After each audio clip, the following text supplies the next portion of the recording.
everyone. Welcome to the online class on Tableau Basics. ഇന്നത്തെ class ടാബ്ലോയിൽ എങ്ങനെ ഡാഷ്ബോർഡ്സും സ്റ്റോറിയും create ചെയ്യാം എന്നതിനെക്കുറിച്ചാണ്. അതിനു മുമ്പായി എൻ്റെ പേര് ആഷ്ന. ഞാൻ ബിടെക് കമ്പ്യൂട്ടർ സയൻസ് കഴിഞ്ഞ് ഇപ്പോൾ ഡാറ്റ അനാലിറ്റിക്സിൽ PG ഡിപ്ലോമ ചെയ്യുവാണ്. നമ്മൾ കഴിഞ്ഞ ക്ലാസ്സുകളിൽ ടാബ്ലോയിൽ എങ്ങനെ ചാർട്ട്സ് ഒക്കെ ക്രിയേറ്റ് ചെയ്യാം, അതേപോലെ ജോയിൻറ്റ്സ്, ഡാറ്റ ബ്ലെൻഡിങ് ഒക്കെ പറഞ്ഞായിരുന്നു.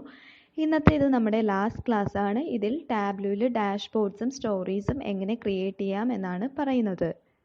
അപ്പം എന്താണ് ഈ ഡാഷ്ബോർഡ്സ്? ഡാഷ്ബോർഡ്സ് എന്ന് പറഞ്ഞാൽ നമുക്കറിയാം, നമ്മൾ വിഷ്വലൈസേഷൻസ് എല്ലാം പല വർക്ക് ഷീറ്റിലായിട്ടാണ് ക്രിയേറ്റ് ചെയ്തത്. അപ്പോൾ നമുക്ക് ഈ വിഷ്വലൈസേഷൻ എല്ലാം കൂടെ ഒരൊറ്റ സിംഗിൾ വർക്ക് ഷീറ്റിൽ അതിനാണ് നമ്മൾ ഡാഷ്ബോർഡ് എന്ന് പറയുന്നത്. അപ്പം ഒരു കളക്ഷൻ ഓഫ് വർക്ക് ഷീറ്റാണ് ഡാഷ്ബോർഡ്സിലുള്ളത്.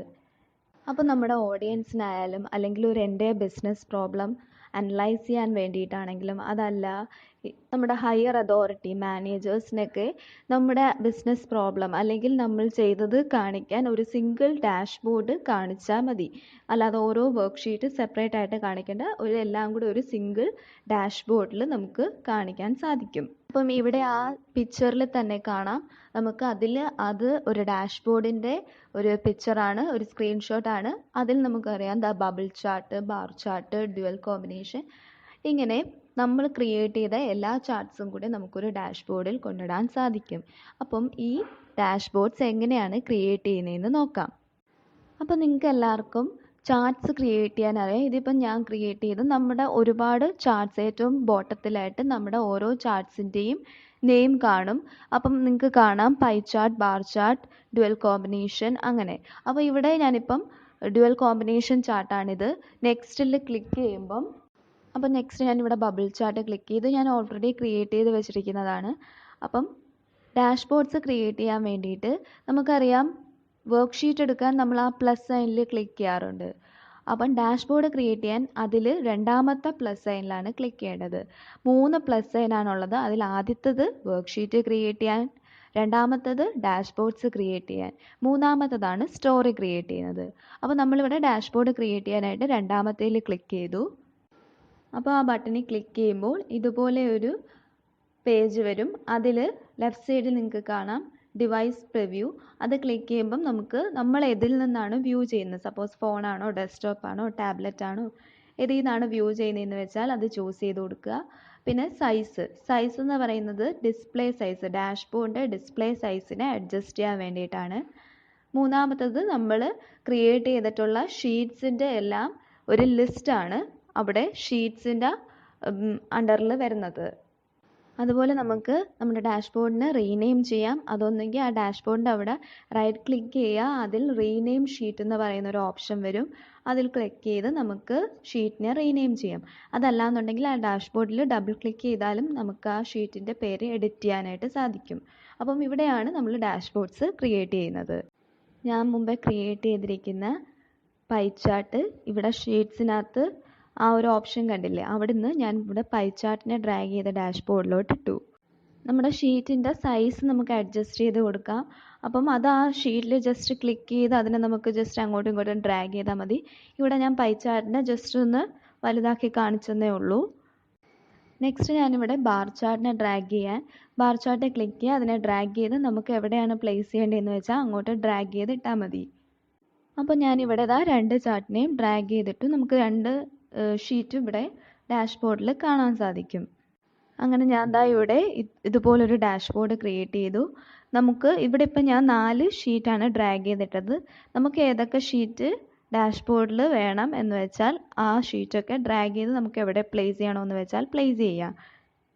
അതിനുശേഷം നമുക്ക് വേണമെങ്കിൽ ഇതിൻ്റെ ലൊക്കേഷനൊക്കെ അഡ്ജസ്റ്റ് ചെയ്ത് കൊടുക്കാം. ഏത് ചാർട്ടാണ് ഹൈലൈറ്റ് ചെയ്യേണ്ടത്, ഏത് ചാർട്ടാണ് ഏറ്റവും ഇമ്പോർട്ടൻ്റ് എന്ന് നിങ്ങൾക്ക് തോന്നുന്നത് അത് ഇത്തിരി വലുതാക്കി കാണിക്കാം.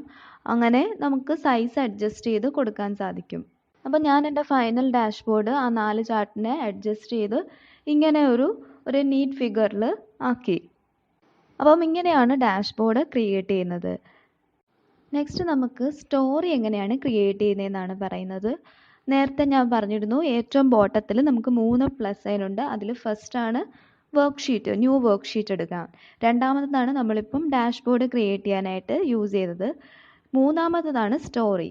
അപ്പം ആ സ്റ്റോറി ക്രിയേറ്റ് ചെയ്യാൻ വേണ്ടിയിട്ട് മൂന്നാമത്തെ ആ ഒരു പ്ലസ് സൈനിൽ ഇവിടെ നിങ്ങൾക്ക് കാണാം, അതിൽ ക്ലിക്ക് ചെയ്യുക.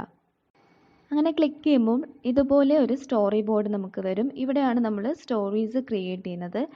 അതിൽ നമുക്ക് ലെഫ്റ്റ് സൈഡിലായിട്ട് നമ്മൾ ക്രിയേറ്റ് ചെയ്ത ഷീറ്റിൻ്റെ പേരും അതുപോലെ ഡാഷ്ബോർഡിൻ്റെ പേരും കാണാം. ലെഫ്റ്റ് സൈഡിലായിട്ട് അത് കാണും. അപ്പം നമുക്ക് ഏത് ഷീറ്റാണ് സ്റ്റോറിയിൽ ഉൾപ്പെടുത്തേണ്ടത് അല്ലെങ്കിൽ ഏത് ഡാഷ്ബോർഡാണ് സ്റ്റോറിയിൽ വേണ്ടതെന്ന് വെച്ചാൽ അത് ഡ്രാഗ് ചെയ്ത് അങ്ങോട്ട് ഇട്ടാൽ മതി. സെയിം പ്രൊസീജിയർ തന്നെയാണ്. ഏറ്റവും ബോട്ടത്തിൽ നമുക്ക് റീനെയിം ചെയ്യാം. നേരത്തെ ഡാഷ്ബോർഡിൽ റീനെയിം ചെയ്ത പോലെ തന്നെ റൈറ്റ് ക്ലിക്ക് ചെയ്തിട്ട് റീനെയിം കൊടുക്കാം. അതല്ലാന്നുണ്ടെങ്കിൽ ഡബിൾ ക്ലിക്ക് ചെയ്താലും നമുക്ക് എഡിറ്റ് ചെയ്യാൻ പറ്റും. അപ്പം ഇവിടെ ഞാൻ മാപ്പിൻ്റെ ഷീറ്റ് ഡ്രാഗ് ചെയ്തിട്ടു. അതിനുശേഷം നിങ്ങൾക്ക് കാണാമല്ലോ, ആഡ് ക്യാപ്ഷൻ എന്ന് പറഞ്ഞൊരു ഓപ്ഷൻ കാണും.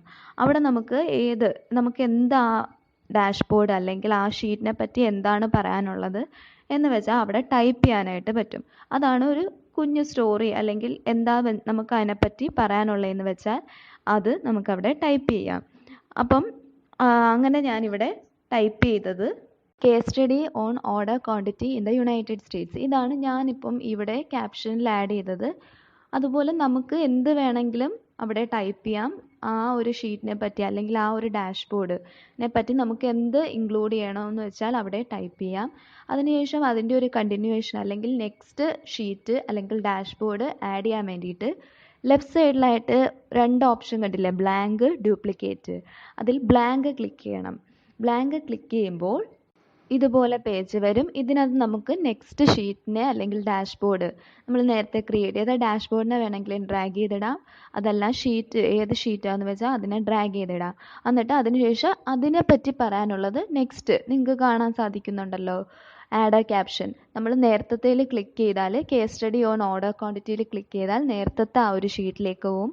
അതല്ല ആഡ് ക്യാപ്ഷൻ കൊടുക്കുമ്പം നമുക്ക് നെക്സ്റ്റ് എന്തിനാ ഇത് ആഡ് ചെയ്തത് അതിനെപ്പറ്റി പറയാനായിട്ടാണ്.